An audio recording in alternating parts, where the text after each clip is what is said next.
الدين والصلاة والسلام على أشرف الأنبياء والمرسلين سيدنا ومولانا محمد وعلى آله وصحبه أجمعين. سبحانك لا علم لنا إلا ما علمتنا إنك أنت العليم الحكيم إنك أنت التواب الرحيم. رب اشرح لي صدري ويسر لي أمري واحلل عقدة من لساني يفقهوا قولي. رب اشرح لي صدري ويسر لي أمري واحلل عقدة من لساني يفقهوا قولي. رب اشرح لي صدري ويسر لي أمري واحلل عقدة من لساني يفقهوا قولي. اللهم faqihna fid din wa 'allimna at-ta'wil. Bapak Ibu yang kami hormati, alhamdulillah di malam yang mulia ini, di malam bulan Ramadan, ada yang ketiga, ada yang keempat ya. Dalam sebuah hadis dijelaskan bahwa setiap malam bulan Ramadan Allah Subhanahu wa taala membebaskan hamba-hambanya yang jumlahnya tidak ada yang tahu kecuali Allah. Maka semoga kita semuanya termasuk hamba-hambanya yang dibebaskan dari neraka. Amin ya Rabbal Alamin. Dengan mempelajari ayat-ayat Allah, mendalaminya, ya, menyelaminya, kemudian kita mengamalkannya, semoga kita semuanya termasuk hamba-hambanya yang dicintai oleh Allah. Termasuk di dalam hadis, khairukum man ta'allamal Qur'ana wa 'allamah. Sebaik-baiknya kalian adalah yang mempelajari Al-Quran dan mengajarkannya. Baik Bapak Ibu yang dimuliakan Allah, insya Allah kita akan memulai kajian tafsir Al-Maraghi atau tafsir Juz Amma. Insya Allah buku primer atau buku pegangan utama kita adalah tafsir Maraghi. Walaupun nanti mungkin saya akan mengambil juga dari buku tafsir yang lain, seperti kitab tafsir Al-Wasit kayak karangan beliau Syekhul Azhar Syekh Muhammad Sayyid Pontawi almarhum ya. Ketika saya masih belajar di sana, beliau masih menjadi Syekhul Azhar dan beliau wafat kalau tidak salah tahun 2010 ya. Karyanya sangat banyak, di antaranya adalah tafsir Al-Wasit ya. Mungkin kalau Bapak Ibu ingin membelinya ada di Tokopedia, tapi sayang belum diterjemahkan ya. Nah, Bapak Ibu yang dimuliakan Allah, insya Allah kita akan membahas Juz Amma. Kenapa kita membahas Juz Amma? Karena memang Juz Amma ini adalah kebanyakan surat yang sering kita baca di dalam sholat. Ya, banyak yang hafal dari Juz Amma ini, tetapi banyak juga yang tidak memahami. Ya, kalaupun paham mungkin tidak mentadaburi, tidak mendalami. Ya, sehingga ketika sholat ya kita mendengarnya terkadang pikiran kita kemana-mana. Ketika kita sholat kita menyimaknya tapi kita tidak memahaminya. Maka dari situ ya kita insya Allah akan bersama-sama mempelajari tafsir dan menyelami dari kandungan-kandungan surat-surat atau ayat-ayat yang ada pada juz ke-30 ini. Baik Bapak Ibu, mohon maaf mungkin dimatikan dulu audionya biar lebih kondusif ya. Oke. Insya Allah kita akan mulai dengan pembahasan surah An-Naba. Nah, Bapak Ibu yang dimuliakan Allah, An-Naba ini secara bahasa adalah kabar besar atau berita besar. Ya. Kenapa kok surat ini dinamakan dengan surah An-Naba? Walaupun sebenarnya namanya tidak hanya surah An-Naba, tetapi ada nama-nama lain seperti surah Amma Yatasa'alun. Ya, terkadang para ulama memberikan nama surat ini dengan awalan ayat tersebut. Karena awalannya adalah Amma Yatasa'alun sehingga dinamakan dengan surah Amma Yatasa'alun. Begitu. Ya, kemudian ada juga yang menamai dengan surah Amma. Karena diawali dengan Amma. Kemudian ada yang menamakan dengan Al-Mu'sirat. Karena di dalamnya disebutkan Al-Mu'sirat. Kemudian ada yang menamai dengan At-Tasa'ul. Ya. Ini ada 5 nama. Nama surat Al-Quran memang ya bukan sesuatu yang tauqifi, bukan sesuatu yang paten ya berasal dari Allah. Harus seperti ini, harus seperti itu. Tetapi terkadang Nabi tidak menamainya secara paten. Menamainya terkadang namanya ini, itu, sehingga namanya banyak. Seperti Al-Fatihah ini di antara namanya ya surah Al-Fatihah atau Ummul Kitab atau As-Sab'u Al-Masani, Al-Waqiyah dan lain sebagainya. Dan orang Arab mengatakan ketika sebuah surat memiliki nama banyak, ini menunjukkan kemuliaan surat tersebut.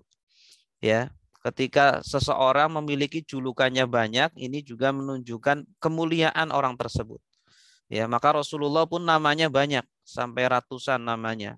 Beliau namanya adalah Muhammad, adalah Ahmad, adalah Abul Qasim, adalah Al-Munji, adalah Al-Mustafa dan seterusnya. Rasulullah Allah juga memiliki nama yang banyak, ya. Yang kita ketahui ada 99 nama, dan semakin banyak nama maka menunjukkan kemuliaan dan keagungan dan ketinggian derajat orang yang memiliki nama tersebut. Nah, surah An-Naba ini namanya diantaranya adalah An-Naba, artinya berita besar. Karena di dalam surah ini akan dijelaskan tentang berita besar. Ya, apa berita besarnya? Nanti insya Allah akan kita jelaskan. Kemudian juga dinamakan surah Amma Yatasa'alun, dinamakan Amma Al-Mu'sirat dan seterusnya. Surah ini, surah An-Naba terdiri dari 40 ayat. Menurut pendapat yang paling masyhur, ya, terdiri dari 40 ayat dan termasuk surah Makkiyah, surah yang turun ketika Nabi masih di Mekah. Ya, ketika Nabi selama 13 tahun berdakwah di Mekah, namun pengikutnya hanya berjumlah puluhan saja, ya, maka ketika itu justru banyak surat-surat yang turun, ya, dinamakan dengan surah-surah Makkiyah. Sedangkan ketika Nabi pindah ke Madinah, maka surah-surahnya dinamakan surah Al-Madaniyah. Karakter surah Makkiyah ini biasanya pendek-pendek, ya, dan surah-surahnya berbicara tentang akidah, berbicara tentang hari kiamat, tentang hari kebangkitan, berbicara tentang akhlak mulia, ya, karena memang seseorang Muslim dan juga anak-anak, ya, ketika masih awal tumbuhnya itu yang paling penting dibutuhkan adalah akhlak-akhlak yang mulia. Yang paling dibutuhkan adalah akidah. Yang paling dibutuhkan adalah mengenal siapa Tuhannya, ya, terutama mengenal sifat-sifat Allah. Kata Rasulullah, tafakkaru fi dzatillah wala tatafakkaru fi khalqillah wala tatafakkaru fi dzatillah. Berfikirlah, mentadaburilah, merenungilah pada ciptaan-ciptaan Allah. Jangan merenung pada zatnya Allah Subhanahu wa taala. Itulah perintah Rasulullah sallallahu alaihi wasallam. Makanya di dalam surah Al-Qur'an, terutama surah Makkiyah, kita akan dibawa dengan sifat-sifat Allah, dengan perbuatan-perbuatan Allah, nikmat-nikmat Allah, azab-azab Allah, ya, yang Allah turunkan kepada hamba-hambanya. Bapak Ibu yang dimuliakan Allah, surah ini, ya, ada hubungannya dengan surah sebelumnya. Ada munasabahnya dengan surah sebelumnya, ya, yaitu surah Al-Mursalat, ya. Hubungannya apa dengan surah Al-Mursalat? Karena istimaluha ala isbati al-qudrah ala al-ba'si. Ya, surat ini mengandung, mohon maaf sebentar.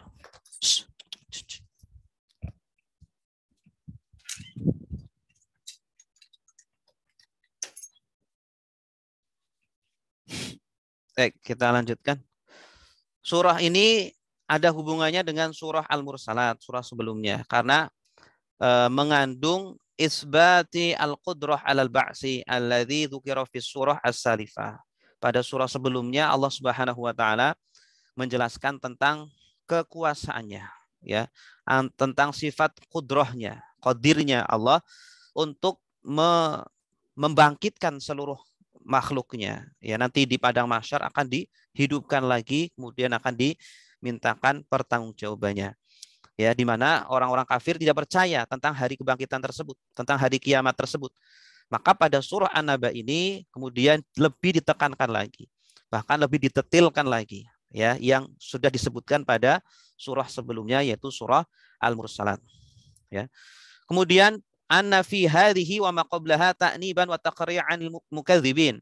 Di dalam surah Al-Mursalat pada juz 29, surah terakhir, dan juga pada surah ini, surah An-Naba, ini mengandung ta'niban wa taqri'an, ya, teguran dan peringatan keras bagi orang-orang yang mendustakan, bagi orang-orang yang mengingkari tentang ajaran Nabi Muhammad. Ya, ketika itu Nabi Muhammad berada di Mekah, ya, ketika itu Nabi Muhammad dalam kondisi dimusuhi, diperangi, ya, bahkan beliau pernah diembargo, ya, sampai para sahabat hanya makan rumput-rumputan saja begitu. Nah, maka di sini Allah menurunkan surahnya yang menjelaskan bagaimana Allah Subhanahu wa taala menegur kepada orang-orang kafir. Ya, di dalam surah Al-Mursalat Allah berfirman, "Alam nakhluqum mimma immahin." Ya, tidakkah kami ciptakan kalian dari air yang sangat hina? Ya, ini Allah ingin mengajak kepada kita semuanya agar mengenal diri kita atau ma'rifatun nafsi, ya. Karena kalau kita bisa mengenal diri kita, kita berasal dari mana, ya, kemudian kita akan kemana, kemudian siapakah kita sebenarnya, maka kita akan mengenal Allah, ya. Ada sebuah perkataan, man 'arafa nafsahu faqad 'arafa rabbahu. Ya, barang siapa yang mengenal dirinya, hakikat dirinya, rendahnya dirinya dia, maka dia akan mengenal Allah Subhanahu wa taala gitu. Ya, kita harus memikir atau kita harus merenungi kita itu berasal dari mana. Nah, di sini Allah sebutkan kalian manusia itu kami ciptakan, Allah ciptakan dari air yang hina, dari air mani, ya, yang kotor, yang ya tidak ada orang yang ingin menyentuh air tersebut, atau ya semua orang jijik terhadap air tersebut, ya. Kenapa kok kita sombong? Kenapa kok kita memiliki ego yang tinggi? Kenapa kok kita merasa lebih dari orang lain? Nah, kenapa kita tidak mau beriman? Kenapa kita, dan seterusnya. Makanya di sini Allah ingin mengingatkan kepada kita, kepada orang-orang kafir yang memusuhi Nabi, yang mereka sombong tidak mau beriman kepada Nabi. Wahai kalian orang-orang kafir, kalian tidak lain adalah diciptakan dari air yang hina, air yang kotor. Kalian dikeluarkan juga dari tempat keluarnya kotoran. Kalian dikeluarkan dalam kondisi lemah. Kalian dikeluarkan dalam kondisi tidak memiliki apa-apa. Tidak memiliki baju, tidak memiliki harta, tidak memiliki ilmu, tidak memiliki pangkat. Ya, kemudian sekarang kalian memiliki itu semuanya, itu adalah pemberian dari Allah. Nah, maka jangan sekali-kali kalian kufur terhadap nikmat Allah sehingga kalian tidak beriman kepada Allah. Kemudian di dalam surah An-Naba, wa huna qala alam naj'alil arda mihada. Tidakkah kami jadikan bumi sebagai mihad? Mihad itu tempat yang rata, tempat yang terhampar yang bisa untuk dipijaki manusia. Ya, ini di antara nikmat besar yang Allah turunkan kepada kita semuanya, yang Allah berikan kepada kita. Bumi yang bulat tapi dijadikan itu datar. Ya, kita bisa berjalan di atasnya. Ya, kita bisa berdiri di atasnya dan dijadikan kita bisa bertempat tinggal di bumi ini dengan sangat nyaman dan damai begitu. Nah, ini nikmat yang besar berasal dari Allah, maka kita harus mensyukuri nikmat tersebut. Kemudian yang ketiga, ana fi kullin minhuma wasfal jannah wan nar. Ya, di dalam surah Al-Mursalah dan surah An-Naba ini ada sifat tentang neraka, ya, dan juga sifat surga yang Allah berikan kepada orang-orang yang bertakwa, ya, dan neraka yang Allah berikan kepada orang-orang yang mendustakan. Jadi di dalam kedua surat ini, surah Al-Mursalah dan surah An-Naba memiliki kesamaan yang sangat dekat sekali. Kemudian yang keempat, anna fi hadhihi tafsilun ma ujmila fi tilka an yaumil fasli. Nah, di dalam surah An-Naba ada perincian, ya. Allah membeberkan lebih detail apa yang Allah globalkan pada surah sebelumnya. Ya, pada surah sebelumnya, surah Al-Mursalat, pembicaraan tentang hari keputusan yaitu hari kiamat itu sangat global. Kemudian nanti pada surah ini, surah An-Naba akan dijelaskan dengan sangat detail. Allah berfirman, li ayyi yaumin ujjilat, yaumil fasl, wa ma adraka ma yaumul fasl. Ya, artinya apa? Untuk atau kepada hari apa kemudian ditangguhkan, yaitu kepada hari keputusan. Wa ma adraka ma yaumul fasl. Tahukah kamu apa itu hari keputusan? Ya, hari ketika nanti akan diputuskan, ya, akan diadili semua orang-orang yang beriman dan yang kafir, mereka akan menerima balasannya masing-masing.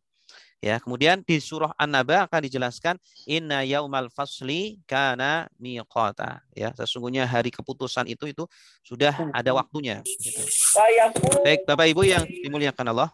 Mohon maaf audionya dimatikan dulu ya semuanya. Semuanya dimatikan audionya. Baik. Kita akan masuk satu persatu ya dari ayat yang ada di dalam surah An-Naba. Nah, Bapak Ibu silakan boleh membuka kitabnya, ya, PDF yang sudah kami kirimkan, atau bisa melihat di layar, atau bisa melihat Al-Quran masing-masing. Yang pertama di sini Allah Subhanahu wa taala berfirman, "Amma yatasaalun." Ya, amma ini dari dua kata. Dari an artinya tentang dan ma. Ma ini asalnya itu panjang, ma ya. Kemudian dihilangkan alifnya menjadi pendek, amma ya. Kenapa dihilangkan? Untuk memperingan. Ya, orang Arab ini suka yang ringan-ringan. Sehingga dipendekkan menjadi amma. Tentang apa gitu. Amma yatasaalun. Yatasaalun artinya mereka saling bertanya ya. Amma yatasaalun tentang apakah mereka saling saling bertanya. Ini. Jadi memang surah ini ada asbabun nuzulnya atau ada kronologinya. Ya, kenapa Allah Subhanahu wa taala menurunkan surah ini? Ya, asbabun nuzulnya atau kronologinya jadi disebutkan pada halaman berikutnya. Karena al-musyrikun kullama ijtama'u fi nadin min andiyatihim akhadhu yatahaddatsuna fi sya'nir rasul wa fi ma ja'a bihi wa yas'alu ba'duhum ba'dha. Nah, ya, orang-orang jadi ketika itu kan Nabi sedang viral ya. Di Mekah pada tahun itu Nabi itu sangat viral, sangat terkenal ya. Sebelum Nabi menyatakan sebagai Rasul pun memang beliau sudah terkenal, amanahnya sehingga beliau dinamakan Al-Amin ya. Kemudian beliau juga anak pemuka ya, salah satu anak atau cucu ya, dari pemuka Arab ketika itu yang memegang Ka'bah ya atau Masjidil Haram. Istilahnya kalau di zaman sekarang ya seperti anak kepala suku seperti itu. Anak bangsawan begitu. Nah, kemudian ketika beliau berumur 40 tahun, Allah Subhanahu wa taala memberikan risalah, menurunkan wahyu dan kemudian beliau memproklamirkan sebagai nabi, makin viral lagi ya. Sehingga orang-orang Arab ini yang dahulu sangat mencintai Nabi ya, yang dahulu sangat hormat kepada Nabi, selain memang beliau dari keturunan bangsawan dan beliau memiliki akhlak yang sangat mulia, ternyata pernyataannya ini sangat mengancam keberadaan mereka, begitu ya.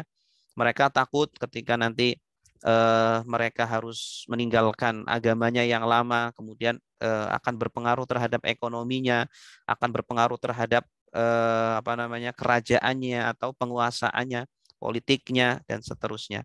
Nah, ini menunjukkan kepada kita memberikan pelajaran kepada kita semuanya bahwa ya kita harus bersifat objektif dalam menyikapi segala sesuatu. Terkadang keberadaan kita ini ya akan terancam oleh orang yang mungkin lebih lebih lebih ya di masyarakat banyak sekali ya, dan terkadang itu di sebuah musola atau di sebuah masjid begitu ya, bacaan Al-Quran imamnya ini sangat kurang, mohon maaf. Ya, kemudian datang ada seorang pemuda yang bacaannya baik, bagus, fasih, ya sesuai dengan tajwidnya. Tetapi karena dia tidak ingin digantikan, ya, karena dia sudah lama di situ, dia tidak mau kemudian turun dari jabatannya sebagai imam. Kemudian dia tetap kekeh ingin menjadi imam, padahal bacaannya masih kurang, masih banyak salahnya. Nah, disinilah ya. Jangan kita melihat orang lain saja, jangan melihat orang kafir saja yang mereka ingin kekeh berada pada kekuasaannya, tetapi terkadang di masyarakat pun masih ada benih-benih sifat seperti itu yang mereka masih mempertahankan egonya. Dan memang benar kata Rasulullah bahwa sombong adalah batorul haqqi wa ghamtun nas, ya. Sombong adalah menolak kebenaran, ya, ingin mempertahankan egonya, ya, dia ingin tetap dihormati, ingin tetap dianggap tokoh, ingin dianggap kiai, dianggap imam dan seterusnya. Wa tunas, bahkan dia merendahkan orang lain, ya, merendahkan mungkin mentang-mentang dia lebih tua, mentang-mentang dia lebih lama, kemudian merendahkan orang lain, begitu. Nah, ini penyakit sifat sombong ini sangat berbahaya sekali. Jangan sampai ada di dalam hati kita, ya, jangan sampai kita punya ego ya, tidak mau belajar kepada yang lebih muda atau tidak mau menjadi makmumnya yang imamnya lebih muda ya, dan seterusnya. Karena sombong adalah bajunya Allah ya, jubahnya Allah. Nah, maka kalau kita memakai jubahnya Allah artinya kita sudah suul adab dengan Allah Subhanahu wa taala. Baik. Nah, mereka orang-orang Arab setiap kali mereka berkumpul dan mereka biasa berkumpul ya, mereka selalu membicarakan tentang perkara Nabi Muhammad karena ketika itu sedang viral. Ya, ini gimana nih si Muhammad ya? Ini yang ngomong dengan perkataan-perkataan yang aneh yang belum pernah kita dengar sebelumnya. Karena memang orang Arab itu mereka beda dengan orang ahli kitab, ya. Kebetulan orang Arab ini agamanya adalah paganisme. Mereka menyembah berhala dan mereka tidak punya kitab suci. Dan kebanyakan mereka tidak bisa baca tulis gitu. Ini yang menjadikan ketika datang sebuah agama baru mereka sangat kaget gitu.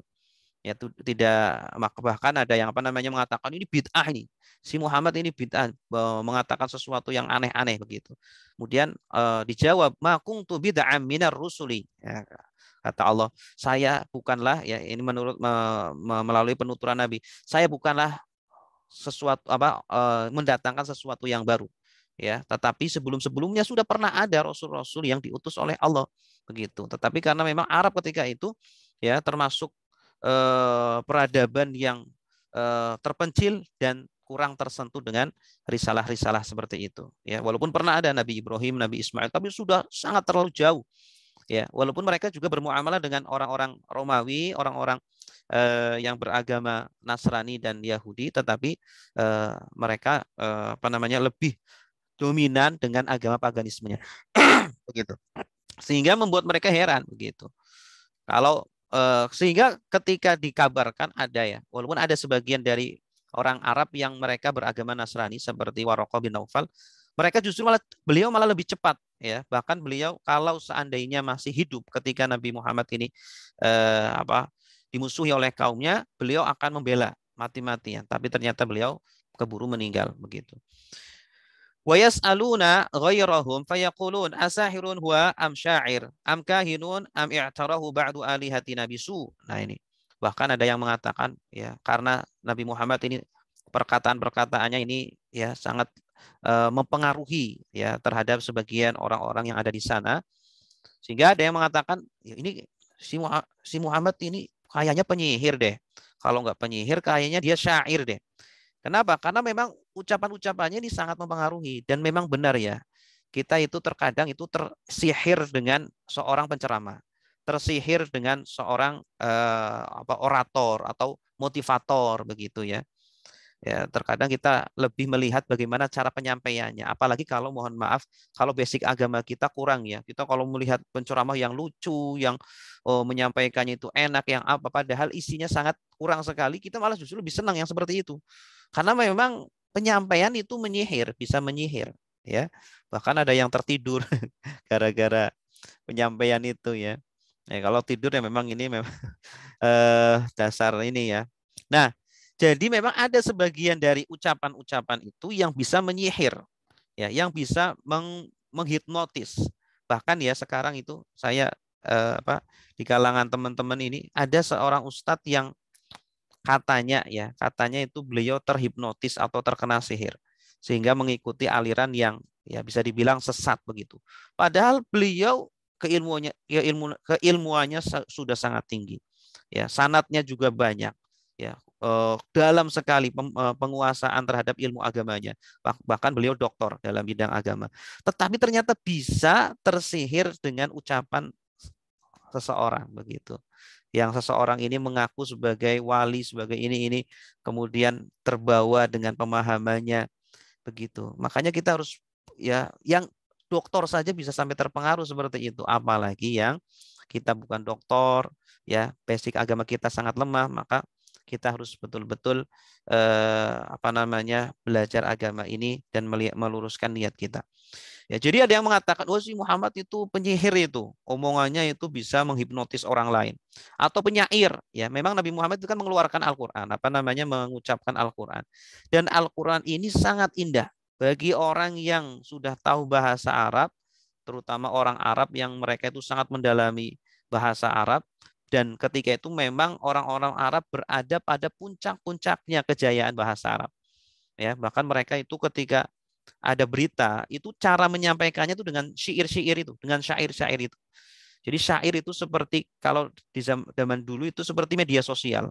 Ketika ada orang mengeluarkan syair-syair, memberitakan tentang sesuatu, itu langsung dihafal otomatis sama orang-orang Arab. Begitu. Sehingga cepat sekali menyebar.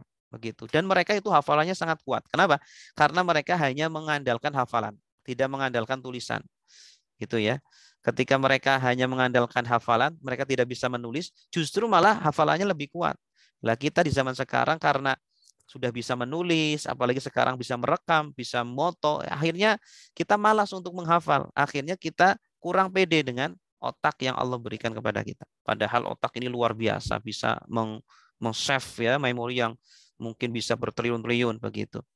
Nah, ini orang-orang mengatakan ini Muhammad ini kayaknya penyair deh, ya. Ucapan-ucapannya ini juga menjadikan orang bisa terhipnotis. Am kahin, ada yang mengatakan juga Nabi adalah kahin, dukun, ya. Dukun. Am i'tarahu ba'du alihati nabisu, atau dia terpengaruh karena sebagian dari Tuhan-Tuhan kami. Wa yatahaddatsuna fi sya'nil Qur'an. Oh, bahkan orang-orang kafir ini juga membicarakan tentang perkara Al-Qur'an. Ya, ini yang suka dibaca oleh Muhammad dan sahabat-sahabat ini apa ini? Ya, ini aneh ini. Ini buku mantra-mantra apa ini? Ya, menurut mereka seperti itu. Bahkan mereka ya sebenarnya mereka sebagian ada yang percaya ya, yakin bahwa Muhammad itu betul, Muhammad itu benar, ya, Muhammad itu tidak bohong. Karena mereka sebelum Nabi Muhammad diutus pun sangat yakin ini benar-benar orang al-amin yang terpercaya. Cuma karena egonya ya, mereka tidak mau tergeserkan, akhirnya mereka tetap mengingkari kerisalahan dari Nabi Muhammad. Asihrun huwa am syi'run am kahana.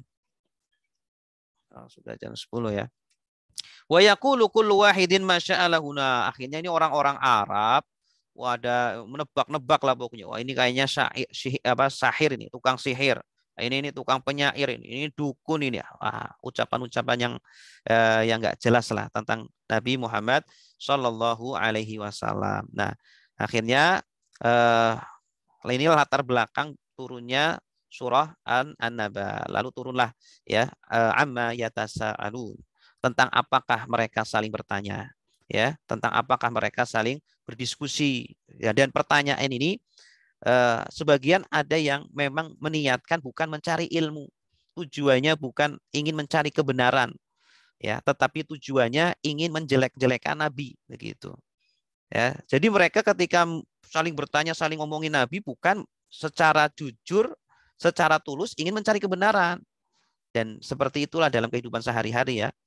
Ya, terkadang orang ketika bertanya kepada kita, pertanyaannya tujuannya bukan ingin tahu, tetapi justru ngetes, justru ingin merendahkan kita, justru ingin memojokkan kita dan seterusnya. Jadi jangan kaget, ya, jangan heran kalau ada orang yang bertanya kepada kita tetapi nadanya merendahkan kepada kita. Anin naba'il azim, ya. Yang mereka tanyakan adalah tentang an-naba. An artinya tentang an-naba. An-naba sendiri artinya berita besar, ya. Ditambah lagi dengan al-azim, berita yang sangat besar, ya, sebuah kabar yang sangat besar. Ada yang memaknai naba al-azim maksudnya adalah hari kiamat, ya. Nanti akan terjadi hari kiamat kata Muhammad ini. Nanti akan ada hari kita dihidupkan lagi. Padahal kita sudah menjadi tulang belulang, bahkan sudah tulangnya itu sudah melumat seperti pasir. Masa bisa sih dibangunkan lagi? Ya, ini otak pendeknya mereka, orang-orang kafir tidak mengakui akan kejadian tersebut, yang akan terjadi itu.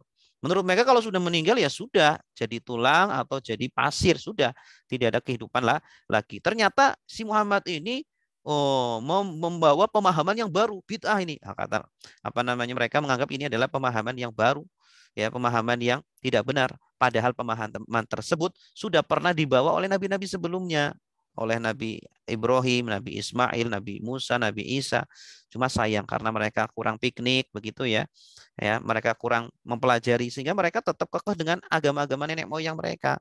Ya, bahkan sedikit dari orang-orang Arab Quraisy, Arab Mekah ini yang memeluk agama Yahudi atau Nasrani begitu. Alladzi hum fihi mukhtalifun. Yang mereka di dalamnya berselisih, ya. Ini benar nggak sih si Muhammad ini? Apakah benar dia itu Rasul? Apakah benar dia itu Nabi? Atau dia penyihir? Beliau, ya, ada sebagian dari mereka yang memang niatnya tulus ingin mencari kebenaran. Sehingga nanti di kemudian hari Allah berikan hidayah. Ya, seperti Umar bin Khattab. Ya, kemudian beliau mendapatkan hidayah yang dahulu. Beliau sangat membenci Nabi. Beliau sangat membenci Islam. Para sahabat sangat dibenci. Bahkan berniat ingin membunuh Nabi. Tetapi kemudian ketika hidayah sudah masuk ke dalam hati, maka merubah segalanya dan yang asalnya beliau sangat benci menjadi sangat cinta kepada Nabi Shallallahu Alaihi Wasallam. Ya ini. Jadi mereka itu berselisih. Ketika berselisih kemudian mereka saling beradu argumen antara orang-orang kafir ini. Ya, walaupun sebenarnya tujuannya hanya untuk merendahkan, ya, untuk memojokkan dan ingin menarasikan kepada masyarakat bahwa si Muhammad ini adalah orang gila. Si Muhammad ini adalah tukang sihir. Sehingga setiap kali ada rombongan yang datang ke Makkah, yang haji ke Makkah, itu selalu dinarasikan negatif tentang Nabi Muhammad. Kamu jangan dekat-dekat si orang ini ya. Ciri-cirinya seperti ini, dia itu penyihir, dia itu gila, dia itu dukun dan seterusnya. Begitu. Kala saya alamun, ya, kala sekali-kali tidak, saya alamun, ya, mereka akan mengetahui sebenarnya, ya, mereka yang saling berselisih, mereka yang belum tahu, ada juga yang sudah tahu tetapi karena egonya, karena ada dengki di dalam hati terhadap Nabi Muhammad sehingga tidak mau beriman, mereka kelak akan tahu. Tapi tahunya kapan? Apakah sebelum mati atau setelah mati? Nah, kalau tahunya sebelum mati, kemudian dia beriman, alhamdulillah. Tapi kalau tahunya tidak, tahunya nanti setelah sudah meninggal, naudzubillahi min dzalik.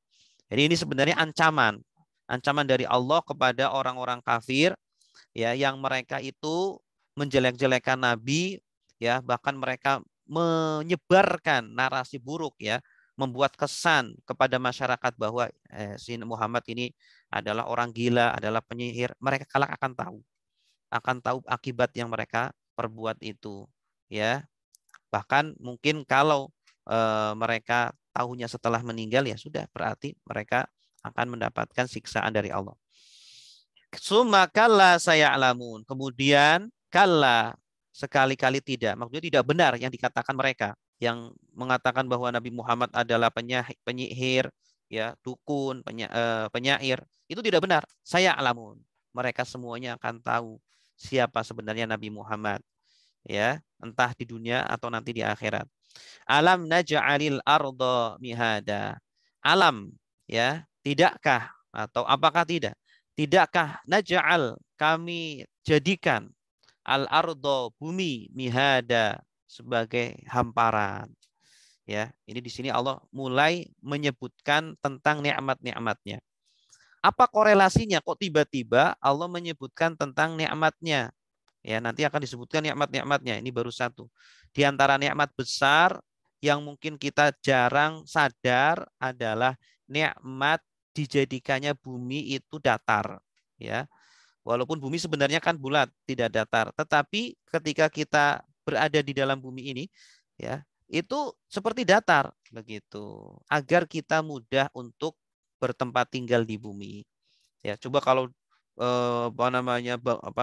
kalau kita hidup di gunung itu kan kurang enak, ya, datarannya tidak rata begitu, makanya dibuat ada sebagian yang rata, ya. Kalau datarannya terlalu nukik, itu kan sulit, ya, makanya orang rata-rata sukanya ya hidup di dataran yang rata seperti itu karena memang enak untuk di tempat tinggali begitu. Nah, ini nikmat besar dari Allah ketika Allah jadikan bumi ini rata, kita bisa bertempat tinggal di dalamnya, ya. Kita tidur pun tidak tidak kemudian guling gitu, ya, gara-gara buminya tidak rata kemudian guling. Enggak. Allah jadikan kita tidur pun nyaman, tidak guling-guling seperti itu. Ini nikmat besar, ya, yang seharusnya kita selalu syukuri, kita ucapkan alhamdulillah. Wal jibal autada. Kemudian juga Allah jadikan jibal, ya, ini atofnya ke al-ardo, dan kami jadikan gunung-gunung autada sebagai pasak-pasak, ya. Jibal jama dari jabalun. Allah jadikan gunung-gunung ini autada sebagai pasak-pasak, sebagai pasak, paku. Autad ini jama dari watad, autad, ya. Karena memang setelah diteliti oleh ilmuwan, ya, ilmuwan tentang ilmu kebumian, ternyata memang gunung ini menjadi pasaknya bumi agar menjaga keseimbangan bumi begitu. Ya, mungkin di zaman sahabat belum tahu bahwa gunung-gunung ini bisa menjadi pasak. Kemudian diketahuilah di zaman sekarang begitu. Menunjukkan bahwa Al-Qur'an ini bukan berasal dari nabi, tetapi berasal dari Allah Subhanahu wa taala. Seandainya tidak ada gunung-gunung, ya, mungkin kita ya mudah sekali terjadi gempa, ya, kemudian terjadi longsor, tanah mudah bergerak dan seterusnya. Tetapi karena ada pasak itulah kemudian dijadikan bumi yang kita tempati itu stabil begitu. Wa khalaqnakum azwaja, dan kami ciptakan kalian berpasang-pasangan. Ada laki-laki, ada perempuan, ada suami, ada istri gitu ya. Sehingga bisa berkembang biak. Nah, ini nikmat besar ya. Coba bayangkan kalau semuanya laki-laki, semuanya perempuan. Ah, ada enak kehidupannya seperti itu ya. Dulu kita juga ketika di pondok itu kan laki-laki semua. Itu ya ada rasa nggak enaknya juga. Ketika bersama perempuan akhirnya ya apa namanya ada perbedaan begitu. Nah, jadi sehingga kita bersyukur begitu. Tapi kalau orang selalu bersama perempuan, nah ini nanti kurang ada rasa bersyukurnya. Nah, ketika Allah jadikan kita berpasang-pasangan, ini adalah nikmat yang terkadang kita tidak sadari karena seringnya kita merasakan nikmat tersebut. Karena ada sebuah kaidah ya, sebuah kaidah yang artinya bahwa seringnya kita berinteraksi dengan sesuatu itu menjadikan semakin tumpulnya rasa sensitivitas gitu ya, karena kita sering setiap hari melihat matahari ya yang selalu menyinari, sehingga kita tidak melihat matahari itu nikmat besar. Matahari itu tanda besar akan kekuasaan Allah. Coba bayangin kalau kita tidak pernah matahari seumur-umur, tiba-tiba Allah tampakkan matahari. Nah, mungkin kita akan ketakutan, akan kaget. Takut ini tanda-tanda kebesaran Allah. Ini makhluknya aja udah seperti ini, bagaimana Allahnya nanti. Nah, ini karena kita sering setiap hari itu melihat, merasakan, akhirnya biasa saja akhirnya. Ya, kalau kita lihat ke masjid ke Makkah sana, orang-orang pedagang-pedagang di sekitar Makkah ketika sholat itu tidak ke Masjidil Haram. Mereka itu sholat ya di depan tokonya walaupun tutup ya tokonya kalau azan itu. Tapi sholatnya nggak di Masjidil Haram walaupun ada sebagian. Tapi banyak yang sholatnya itu bukan di Masjidil Haram tapi di tokonya itu. Padahal kan kita yang di Indonesia itu pengen banget untuk sholat selalu di Masjidil Haram. Ya, mereka karena setiap hari berada di wilayah Masjidil Haram sana sehingga biasa saja sholat di Masjidil Haram. Sehingga mungkin bosan gitu ya. Naudzubillah. Nah, makanya perlulah kita itu untuk mengasah lagi sensitivitas kita terhadap ya tanda-tanda Allah, kekuasaan dan kebesaran Allah, dan juga mengasah tentang syukur kita terhadap nikmat-nikmat yang Allah berikan. Makanya kita diperintahkan untuk banyak-banyak mengingat nikmat-nikmat Allah. Kalau perlu dihitung satu persatu. Coba nikmat Allah pagi ini Allah berikan kepada kita itu apa? Yang paten dulu ya. Allah berikan umur, Allah berikan kesehatan, Allah berikan penglihatan, Allah berikan oksigen, Allah berikan pengucapan, ya. Kita bisa berbicara, kita bisa mendengar, kita bisa bergerak, kita bisa berjalan. Masya Allah. Kalau dihitung banyak sekali. Ya, maka kalau kita sering mengingat-ingat nikmat Allah, maka kita insya Allah akan sering bersyukur, sering menerima terhadap semua. Ya, baik. Mohon maaf ini Ibu, ininya dimatikan ya.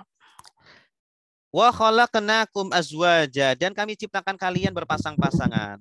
Wa ja'alna naumakum subata, dan kami jadikan tidur kalian ya sebagai subata, sebagai ketenangan ya, agar kalian itu bisa tenang istirahat. Allah ciptakan tidur. Coba seandainya itu kita tidak tidur ya, itu berbahaya terhadap tubuh, itu bisa merusak. Kalau mungkin semalaman nggak apa-apa, tapi kalau 2 malam 3 malam itu berbahaya. Sehingga Allah jadikan kita itu ada waktu untuk istirahatnya, waktu untuk tidur ya. Ada yang 6 jam, ada yang 8 jam ya. Ini silakan disesuaikan karena memang itu sudah Allah programkan kepada tubuh kita agar ada waktu untuk istirahatnya ya, ada waktu istirahatnya. Sebagaimana mesin ya, itu kan butuh istirahat. Kita di bulan puasa ini juga lambung kita ini, pencernaan kita ini juga beristirahat. Nah, ini juga ada apa namanya manfaatnya agar dia bisa nanti bisa beraktif dengan baik lagi. Wa ja'alna laila libasa, dan kami jadikan malam sebagai baju ya. Malam yang gelap gulita ini jadikan sebagai baju. Karena ya seolah-olah ini malam ini seperti baju yang menyeliputi, menutupi. Ya, karena kalau dijadikan hari 24 jam itu siang semua, itu tidak enak. Kita mau istirahat pun tidak enak. Ya, kita mau tenang pun tidak enak. Nah, maka di antara nikmat yang Allah berikan 24 jam itu sebagian adalah gelap dan sebagian adalah terang. Wa ja'alna an-nahara ma'asya, dan kami jadikan siang ma'asya sebagai tempat mencari mata pencaharian, tempat untuk bekerja, waktu untuk bekerja.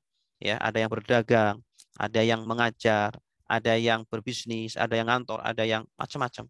Ya, Allah jadikan itu semuanya sebagai nikmat bagi kita semuanya, gitu ya. Wa banaina fawqakum sab'an shidada, dan kami bangun di atas kalian ada 7. Ya, kami bangun wabanaina, kami bangun di atas kalian fauqakum sab'an 7 shidada, yang kokoh, maksudnya langit-langit. Ya, keberadaan langit ini menjadi nikmat juga bagi kita. Ya, sehingga kita terhindar dari benda-benda angkasa, luar angkasa yang mengancam keamanan kita itu. Wa ja'alna siraja wahaja, dan kami jadikan siroj matahari, lampu yang sangat besar yang menyinari gitu. Coba kalau nggak ada matahari, ya coba hidup di kutub utara atau di kutub selatan itu nggak enak. Dinginnya di bawah 0 derajat. Nah, ini alhamdulillah kita di Indonesia setiap hari ada matahari, ya. Dan matahari itu bisa kemarin ketika corona itu kan kita disuruh berjemur, ya, ternyata bisa mematikan bakteri-bakteri, virus-virus gitu. Wa anzalna minal mu'sirat, dan kami turunkan minal mu'sirat, dari awan-awan itu ma'an sajaja, air yang deras yang terus menerus, linukhrija bihi habba wa mabata, agar kami keluarkan dengan air tersebut habban, biji-bijian, wa nabata, dan tumbuh-tumbuhan gitu. Nah, ini diantara nikmat yang setiap hari kita makan juga, ya. Allah berikan makanan kepada kita, baik itu berupa biji-bijian, nasi, ya, jagung, kacang-kacangan, itu kan biji-bijian, ya. Setiap hari kita makan, makanan kita itu dari biji-bijian atau dari tumbuh-tumbuhan, sayur-sayuran begitu. Ya, baik untuk manusia ataupun untuk hewan. Hewan pun makanannya seperti itu, ya. Kambing itu kan dari tumbuhan-tumbuhan gitu. Wa jannatin alfafa, dan taman-taman atau kebun-kebun alfafa yang rindang, ya. Nah, ini juga Allah berikan di Indonesia ini, Masya Allah, hutan yang sangat luas, kebun yang sangat luas, ya, sehingga Indonesia ini penghasil hasil-hasil pertaniannya itu termasuk terbesar di dunia begitu. Walaupun ya sekarang banyak yang diselewengkan begitu, ya. Kita akan banyak bersyukur ketika kita ke negeri-negeri yang tidak sesubur Indonesia. Kita ke Arab sana, isinya gurun pasir semuanya. Bahkan di Mesir itu yang bisa ditinggali itu cuma sepertiganya, ya. Negara Mesir ini yang luas, ternyata yang ditinggali cuma sepertiganya saja, ya. Dan sepertiganya itu pun setelah diadakan perluasan-perluasan. Ada daerah-daerah yang sebenarnya gurun, kemudian dibagaimanakan, ya, agar bisa ditempat tinggali, ya. Ada anunya apa? Ada cara-caranya agar bisa ditinggali. Nah, di Indonesia, Masya Allah, tanpa harus dibegitukan, itu sudah langsung layak untuk ditinggali. Tinggal kita bikin rumah, bikin tempat tinggal begitu. Ini nikmat yang sangat luar biasa. Dan di Mesir terkadang ada gurun-gurun yang tidak bisa ditanami. Mau nanam apa? Gurun nggak bisa. Akhirnya harus direkayasa bagaimana, ya, sehingga dijadikan menjadi subur. Tanah yang tidak subur menjadi subur, ya. Kemudian menghasilkan sayur-sayuran, buah-buahan, biji-bijian, dan seterusnya. Nah, di Indonesia itu sangat-sangat disuburkan oleh Allah Subhanahu wa Ta'ala. Nah, inilah makna secara global dari ayat 1 sampai ayat 15. Sebutkan nikmat-nikmat yang Allah berikan kepada kita semuanya. Ini ternyata ini butuh waktu yang cukup lama, ya, kita menjelaskan ini. Jadi insya Allah nanti akan kita lanjutkan pada pertemuan besok malam, insya Allah, karena sudah jam 10:20. Insya Allah kita nanti lanjutkan pada pertemuan malam. Baik, Bapak Ibu yang dimuliakan Allah, cukup sampai di sini pertemuan kita pada malam hari ini. Insya Allah besok malam lebih cepat, ya, mulainya. Mohon maaf hari ini agak terlambat karena saya habis dari Depok, jadi tadi ngejar-ngejar juga. Alhamdulillah masih bisa dilaksanakan. Insya Allah besok malam kita akan lebih cepat lagi mulainya, sehingga nanti tidak terlalu malam selesainya begitu. Karena kita juga akan sahur nanti, ya. Terima kasih Bapak Ibu yang dimuliakan Allah. Demikian yang bisa kami sampaikan. kemudian waktu dan tempat kami kembalikan kepada moderator. Wassalamualaikum warahmatullahi wabarakatuh. Waalaikumsalam warahmatullahi Waalaikumsalam warahmatullahi wabarakatuh. wabarakatuh. Alhamdulillahirrabbilalamin, Bapak Ibu peserta kajian tafsir Al-Maraghi di mana saja berada. Malam ini adalah malam perdana kajiannya. Semoga apa yang dijelaskan oleh guru kita menjadikan ilmu yang manfaat di dunia dan akhirat dan kita dapat mengamalkannya dalam kehidupan sehari-hari. Mari kita tutup kajian ini dengan membaca doa kafaratul majlis. Bismillahirrahmanirrahim. Subhanakallahumma wa bihamdika asyhadu an la ilaha illa anta astaghfiruka wa atubu ilaik. Kurang lebihnya kami mohon maaf. Wassalamualaikum